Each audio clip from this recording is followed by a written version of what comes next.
Assalamualaikum warahmatullahi wabarakatuh. Nama saya Nur Atira binti Ahmad Syukri dari kelas IC 2201A. Okey, hari ini saya akan membentang tentang tajuk konsep neraka menurut agama Hindu. Pertama sekali kita akan masuk dalam pengenalan neraka. Di dalam setiap agama, neraka adalah lokasi akhirat di mana orang yang berbuat kejahatan di dunia akan mengalami penderitaan seperti dihukum dan diseksa sebagai hukuman setelah mereka meninggal dunia. Agama serta sejarah ketuhanan sering menggambarkan neraka sebagai tujuan kekal. Contoh terbesar adalah agama Kristian dan agama Islam. Sedangkan agama dengan reinkarnasi biasanya menggambarkan neraka sebagai perantara masa antara penjelmaan, seperti yang berlaku dalam agama Hindu. Agama lain yang tidak menganggap kehidupan akhirat seperti tempat hukuman atau tempat balasan, hanya menganggap neraka sebagai tempat tinggal orang yang meninggal dunia atau kubur atau tempat yang terletak di bawah permukaan bumi. Hukuman di neraka kebiasaannya sesuai dengan dosa yang mereka lakukan semasa hidup. Kadang-kadang perbezaan ini bersifat spesifik dengan jiwa terkutuk yang menderita untuk setiap dosa yang telah dilakukan. Tetapi kadang-kadang mereka bersifat umum dengan orang-orang berdosa yang dihukum diturunkan ke satu atau lebih ruang neraka atau ke tahap penderitaan. Dalam banyak kitab agama seperti agama Kristian dan agama Islam, neraka sering digambarkan sebagai api, menyakitkan dan keras, yang menimbulkan penderitaan bagi orang yang bersalah. Walaupun gambaran umum tentang neraka seperti tempat api, terdapat agama lain yang menggambarkan neraka sebagai tempat yang sejuk, contohnya agama Buddha. Okey, seterusnya kita akan masuk kepada konsep neraka menurut agama Hindu. Berdasarkan analisis morfologi, perkataan neraka terdiri dari dua akar iaitu nar, manusia dan alias ketidakbahagiaan. Oleh itu, gabungan perkataan dua perkataan ini membawa maksud ketidakbahagiaan manusia. Neraka juga terkenal dengan nama lain seperti Yamalokaya, Yamasadana dan Yamaksaya. Neraka dalam anutan agama Samawi serta beberapa aliran kepercayaan yang lain adalah merujuk kepada suatu tempat penyesaan dan kesengsaraan di alam akhirat. Istilah ini berasal dari bahasa Sanskrit naraka yang bermakna tempat sesaan di mana roh disucikan melalui keadaan kesengsaraan. Menurut mitologi Hindu, neraka digambarkan sebagai suatu raksasa yang kejam yang lahir dari bumi dan dilukiskan sebagai wanita cantik bernama Pertiwi. Neraka akhirnya tewas di tangan ayahnya sendiri iaitu Betara Wisnu yang dipuja umat Hindu sebagai dewa pemelihara dunia. Perkataan neraka adalah setara dengan neraka Hindu, di mana orang-orang berdosa akan diseksa setelah mereka mati sekiranya mereka melakukan kesalahan. Neraka juga merupakan tempat tinggal Yama iaitu dewa kematian. Neraka Hindu digambarkan terletak di selatan alam semesta dan di bawah bumi. Jumlah dan nama neraka serta ciri-ciri orang berdosa yang dihantar ke neraka tertentu adalah berbeza berdasarkan kitab-kitab agama Hindu. Namun, banyak kitab suci yang menggambarkan tentang terdapat 28 neraka yang berada di agama Hindu. Setelah penganut agama Hindu mati, utusan Yama yang dipanggil Yamadutas membawa semua makhluk ke pengadilan Yama di mana dia menimbang kebajikan dan keburukan makhluk itu dan menjatuhkan hukuman. Maka orang-orang yang berdosa akan dihantar ke salah satu neraka berdasarkan kesalahan mereka. Tempat tinggal orang yang berdosa di neraka digambarkan hanya sementara. Setelah hukuman yang mereka jalani telah selesai, jiwa dilahirkan semula sebagai makhluk yang lebih rendah atau lebih tinggi sesuai dengan kehendak mereka. Namun, terdapat pengecualian kepada ahli falsafah Hindu yang mempercayai hukuman kekal bahawa orang yang berdosa akan kekal di dalam neraka. Seterusnya, saya akan menceritakan gambaran umum mengenai neraka menurut agama Hindu. Bhagavata Purana telah meletakkan neraka di bawah bumi iaitu di antara 7 petala bawah dan lautan Garbhodaka yang merupakan dasar alam semesta. Neraka tersebut terletak di bahagian selatan alam semesta iaitu Pirloka. Neraka ini digambarkan sebagai tempat yang penuh dengan penderitaan dan tiada kebahagiaan. Menurut Prabhupada, di neraka juga terdapat dewa kematian yang telah membahagikan tugasnya kepada duta iaitu kepada utusan dan purashanya iaitu Yamaduta yang membawa roh semua makhluk kepada Yama untuk diberikan hukuman. Yamama akan mengira kebaikan dan keburukan masing-masing, manakala Atharva Veda menggambarkan dunia kegelapan di mana pembunuh akan dikurung setelah mati. Terdapat banyak pendapat mengenai bilangan tingkatan neraka agama Hindu. Antaranya ialah menurut Manusmriti telah menyatakan bahawa terdapat 21 neraka, iaitu Tamisra, Andatamisra, Maharaurawa, Raurawa, Kalasutera, Mahanaraka, Samjivana, Mahachivi, Tapana, Sakola, Kutmala, Rijesha, Patana dan Salmali. Manakala menurut Bhagavata Purana, Vishnu Purana dan Devi Bhagavata telah menggambarkan bahawa terdapat 28 jenis neraka.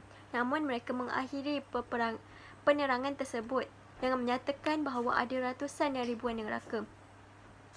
Bhagavata Purana telah menyatakan 28 neraka tersebut ialah Tamisra, Andatamisra, Raurawa, Maharaurara, Kumbhipaka, Kalasutera, Poda, Poya, Puyakanda dan sebagainya. Devi Bhagavata Purana juga telah bersetuju dengan Bhagavata Purana dalam kebanyakan nama neraka yang telah dinyatakan. Seterusnya saya akan menceritakan tentang penghuni-penghuni neraka menurut agama Hindu. Okey, siapa yang akan duduk di dalam neraka ini?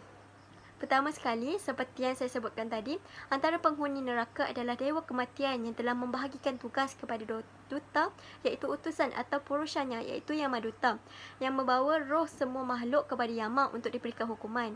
Selain itu, orang-orang yang berdosa dan membuat kesalahan juga akan ditempatkan di dalam neraka, mengikut kesalahan yang mereka lakukan. Menurut kitab-kitab agama Hindu, terdapat banyak perkara yang dikongsikan mengenai ciri-ciri orang berdosa yang terseksa di dalam neraka. Antara ciri-ciri penghuni neraka yang ditempatkan di dalam beberapa neraka yang berbeza adalah mengikut kesalahan mereka semasa mereka di dunia. Okey, berdasarkan kitab Bhagavata Purana dan Devi Bhagavata Purana telah menyebutkan bahawa neraka Tamisra menempatkan penghuni neraka yang merampas kekayaan isteri atau anak orang lain. Okey, selain itu ciri-ciri penghuni neraka Andatamisra pula ialah lelaki yang menipu orang lain dan menyiksa ahli keluarga orang lain tersebut hingga mereka tidak sedarkan diri dan menjadi buta. Seterusnya, ciri-ciri penghuni neraka Raurawa. Menurut kitab Bhagavata Purana dan Devi Bhagavata Purana, neraka ini adalah khusus untuk orang yang mementingkan diri sendiri dan keluarganya, bahkan sanggup membahayakan kehidupan orang lain akibat perasaan iri hati terhadap orang lain. Namun, Vishnu Purana menganggap neraka ini adalah sesuai buat mereka yang berbohong dan memberikan kesaksian palsu. Selain itu, ciri-ciri penghuni neraka Taptasurmi adalah seseorang yang melakukan hubungan seksual dengan seseorang yang berbeza jantina. Seterusnya, ciri-ciri penghuni neraka Wajrakantaka adalah orang yang melakukan hubungan luar tabi'i dengan haiwan atau bersetubuh secara berlebihan.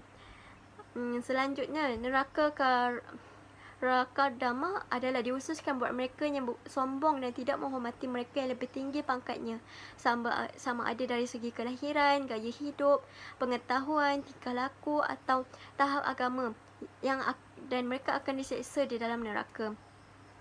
Okey, seterusnya ciri-ciri penghuni neraka Krishna adalah penipu atau orang yang memasuki kawasan larangan tanpa meminta izin.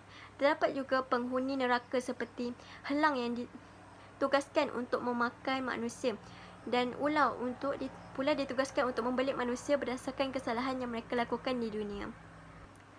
Apakah punca penganut agama Hindu terjerumus ke dalam neraka?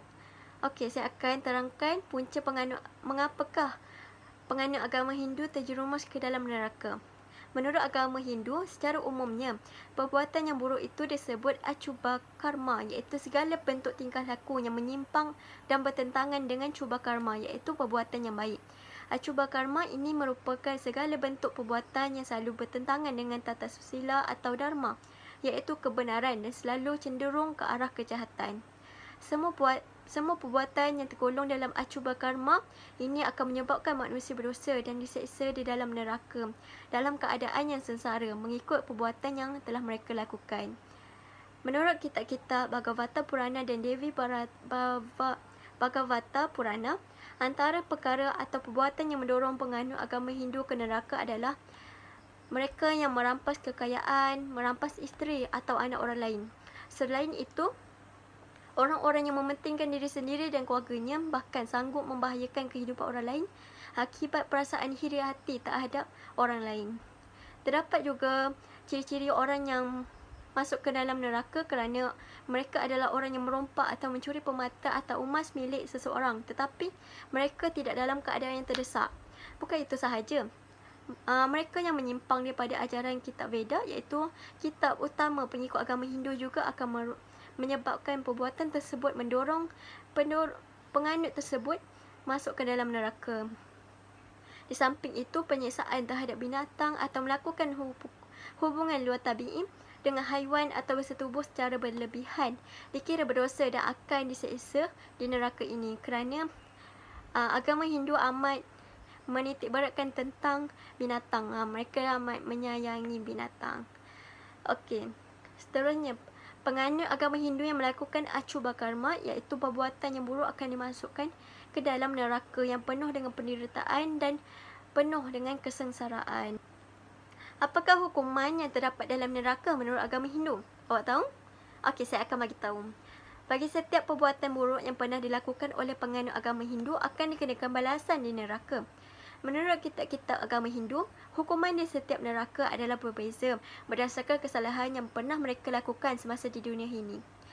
Di dalam kitab Bhagavata Purana dan Devi Bhagavata Purana, terdapat hukuman buat penghuni neraka agama Hindu. Contohnya neraka Tamisra, iaitu neraka buat orang yang merampas kekayaan orang lain. Hukumannya adalah dia akan dipukul oleh malaikat maut yang maduta sehingga dia akan pengsan.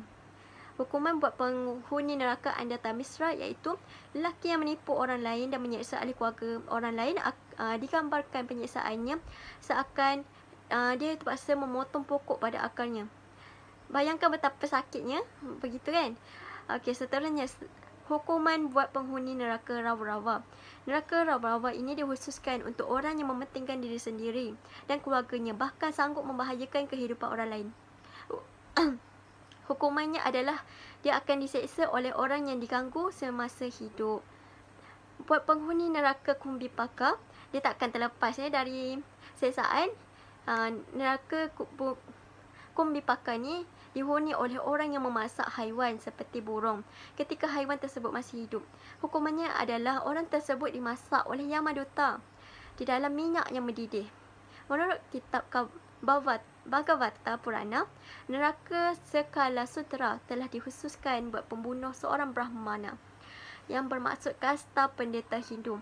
Sementara Devi Bhagavata Purana menyatakan ia khusus untuk mereka yang tidak menghormati orang tua, nenek moyang mahupun Brahmana. Berdasarkan kitab tersebut, hukuman buat penghuni neraka tersebut adalah mereka akan terbakar di dalam dan di luar kerana kelaparan dan dahaga yang tidak kira ketika dia tidur, duduk, berdiri mahupun berjalan. Penghuni neraka Asipat Ravana yang diceritakan oleh kitab-kitab Bhagavata Purana dan Devi Bhagavata Purana adalah orang yang menyimpang daripada ajaran kitab Veda, iaitu kitab utama pengikut agama Hindu. Namun Vishnu Purana pula telah menyatakan bahawa neraka ini adalah khusus buat orang yang menebang pokok sesuka hati. Hukuman yang dikenakan buat penghuni neraka tersebut adalah dipukul dengan cemati oleh Yamaduta, iaitu malaikat maut. Diceritakan bahawa ketika orang yang bersalah itu dipukul, mereka akan melarikan diri di dalam hutan yang mempunyai daun yang tajam seperti pedang. Mereka akan mengalami kecederaan yang menyebabkan mereka pitam dan merintih meminta pertolongan, namun hanya sia-sia. Berikut merupakan hukuman buat penghuni neraka Shukaramuka, iaitu raja-raja atau pegawai kerajaan yang menghukum orang yang tidak bersalah atau memberikan hukuman yang berat ke atas seseorang Brahmin. Hukuman yang terpaksa mereka hadapi adalah mereka akan dihancurkan oleh malaikat neraka, iaitu Yamaduta, seperti pokok tebu dihancurkan untuk mengeluarkan air tebu tersebut. Lalu mereka akan diceritakan mereka akan menjerit dan berteriak dalam penderitaan, seperti mana siksaan yang mereka kenakan ke atas orang yang tidak bersalah tersebut. Seterusnya, hukuman buat penghuni neraka Sandansa, iaitu mereka yang merompak atau mencuri permata atau emas milik seseorang, tetapi mereka tidak dalam keadaan tersesak. Hukuman yang mereka tempuh adalah mereka akan dikenakan tubuhnya dan diseksa dengan bola dan penyepit besi yang panas. Apakah peranan pengikut agama Hindu untuk mengelakkan diri dari terjerumus ke dalam neraka? Terdapat beberapa peranan pengikut agama Hindu untuk mengelakkan diri mereka dari terjerumus ke dalam neraka. Menurut pendapat Wayan Suja, karma pala adalah akibat dari setiap perbuatan yang pernah dilakukan oleh pengikut agama Hindu. Ini bermaksud, segala punca akan membawa akibat dan segala sebab yang berupa perbuatan akan membawa hasil dari perbuatan tersebut. Oleh itu, untuk mengelakkan terjerumus ke dalam api neraka, manusia harus menggunakan kemampuan yang ada di dalam dirinya, iaitu kemampuan berfikir, kemampuan berkata dan kemampuan untuk bertindak. Dan mestilah menjerumus kepada perbuatan yang baik kerana cuba karma, iaitu perbuatan yang baik yang ada pada diri manusia akan mengubah seseorang itu menjadi lebih baik. Oleh itu, penganut agama Hindu haruslah memainkan peranan untuk membezakan dan melakukan perbuatan baik dan benar dan bukanlah perbuatan yang buruk atau salah, supaya mereka tidak terjerumus ke dalam api neraka. Menurut agama Hindu, perbuatan yang baik disebut cuba karma dan kriteria cuba karma adalah segala bentuk tingkah laku yang dibenarkan oleh ajaran agama yang dapat mendorong manusia ke dalam kehidupan yang sempurna dan menuju kepada Atman dan Brahman. Terdapat beberapa cabaran daripada pelaksanaan cuba karma, iaitu 3 gerak perilaku manusia yang harus disucikan. Ianya adalah mempunyai fikiran yang bersih dan suci, berkata benar dan jujur. Oleh itu, daripada pemikiran yang bersih, maka muncul perkataan yang baik dan perbuatan yang jujur. Oleh itu, untuk mengelakkan diri daripada masuk ke dalam neraka, seseorang itu haruslah berkelakuan baik seperti jujur, menghormati orang tua, menyayangi haiwan dan berkasih sayang sesama makhluk. Sesungguhnya, tinggi rendah darjat seseorang itu ditentukan oleh baik buruk perbuatannya. Untuk mencapai kesempurnaan serta kebahagiaan di syurga, manusia tidak akan terlepas dari lingkaran karma pala, iaitu berpegang teguh pada dharma, iaitu kebenaran, menghindari acuba karma, iaitu perbuatan buruk, dan menjadi cuba karma, iaitu melakukan perbuatan yang baik di dalam hidup mereka. Seterusnya, saya akan menceritakan perbandingan konsep neraka menurut agama Hindu dan agama Islam. Terdapat beberapa perbezaan di antara agama Hindu dan agama Islam sebagai contoh di dalam aspek neraka. Perbezaan yang pertama adalah perbezaan dari segi konsep neraka. Di dalam agama Hindu, perkataan neraka berasal dari bahasa Sanskrit, iaitu terdiri dari 2 akar, iaitu nar, manusia, dan alias ketidakbahagiaan. Manakala di dalam agama Islam, perkataan neraka berasal dari perkataan bahasa Arab, iaitu an-nar, dan perkataan ini telah dijumpai sebanyak 194 kali di dalam kitab Al-Quran. Selain itu, perbezaan dari segi tingkatan neraka. Terdapat perbezaan dari tingkatan neraka bagi agama Hindu antara sekitar 28 neraka yang disebutkan oleh Bhagavata Purana dan Devi Bhagavata Purana.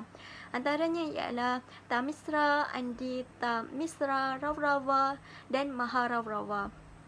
Manakala bagi agama Islam mempunyai 7 jenis tingkatan, iaitu neraka Jahanam, neraka Lazza, neraka Al-Hutamah, neraka As-Sa'ir, neraka Saqar, neraka Jahim dan neraka Al-Hawiyah. Sebagai kesimpulannya, penganut agama Hindu perlu mempercayai bahawa neraka itu wujud. Menurut kitab agama Hindu, neraka itu terjadi ketika dunia ini telah kiamat. Dan mereka meyakini bahawa orang yang berbuat buruk akan diseksa di dalam neraka. Neraka Hindu merupakan tempat orang-orang berdosa diseksa setelah mereka mati. Neraka juga merupakan tempat tinggal Yama, iaitu dewa kematian orang agama Hindu. Jumlah dan nama neraka serta ciri-ciri orang berdosa yang dihantar ke neraka tertentu adalah berbeza dari kitab-kitab agama Hindu. Namun banyak kitab suci yang menggambarkan terdapat 28 jenis neraka kerana mereka mempunyai beberapa fahaman yang berbeza seperti Abrahamid, Moksa atau antara Atman dengan Brahman. Okey, seterusnya penghuni neraka Hindu akan ditempatkan di dalam neraka yang berbeza mengikut kesalahan yang mereka pernah lakukan semasa mereka masih hidup. Hal ini demikian kerana setiap neraka mempunyai hukuman yang berbeza berdasarkan kesalahan-kesalahan penghuni neraka. Contohnya ialah orang yang memasak haiwan seperti burung ketika haiwan tersebut masih hidup. Hukuman buat penghuni neraka tersebut adalah dimasak oleh Yamaduta di dalam minyak yang mendidih. Selain itu, ciri-ciri penghuni neraka skala sutra adalah pembunuh seorang Brahmana, yang bermaksud kasta pendeta Hindu, dan mereka yang tidak menghormati orang tua, nenek moyang maupun Brahmana. Berdasarkan kitab, hukuman buat penghuni neraka tersebut adalah mereka akan terbakar di dalam dan di luar kerana kelaparan dan dahaga tidak kira ketika dia tidur, duduk, berdiri maupun sedang berjalan. Oleh itu, penganut agama Hindu tersebut haruslah berkelakuan baik dan disebut cuba karma. Dan kriteria cuba karma adalah segala bentuk tingkah laku yang dibenarkan oleh ajaran agama yang dapat mendorong manusia ke dalam kehidupan yang sempurna dan menuju kepada Atman dan Brahman. Untuk mengelakkan diri daripada dimasukkan ke dalam neraka, seseorang itu haruslah berkelakuan baik seperti berkata benar dan berkelakuan jujur, menghormati orang tua, menyayangi haiwan dan berkasih sayang sesama makhluk. Okey, itu saja daripada saya. Sekian, terima kasih dan Assalamualaikum.